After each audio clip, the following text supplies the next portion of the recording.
तीर्तोल बजार हेउची लोकमानक जनगहली स्थान किंतु बजार उपरि रहुथिबा अध्यापकଙ୍କ घरु लूट हेला किपरि ताहा एबे साधारण प्रश्नवाची सृष्टि होईची।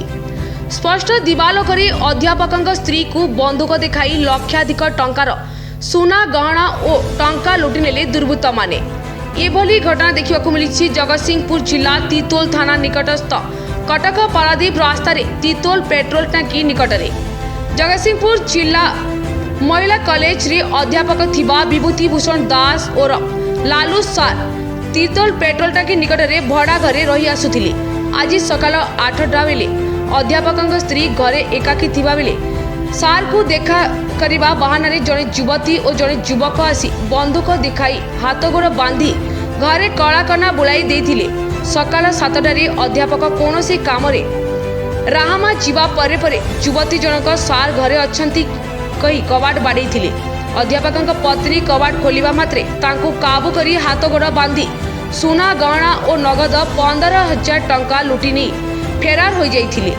दुईटी सुना चेन सुनाहार दुईटी मुदी कानफुल समेत लक्षाधिक टंकार सुना गहना लुटि नहीं जाइथिबा अभियोग होईछि।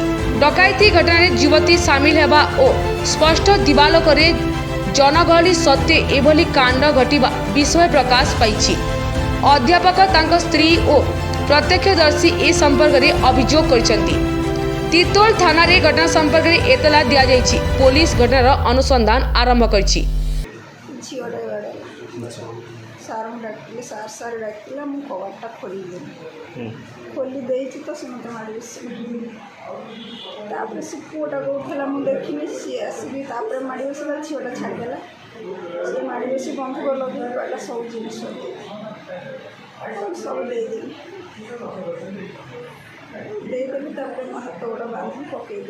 जगतसिंहपुर गोलाप स्वयं की रिपोर्ट स्माइल टीवी सियानाद।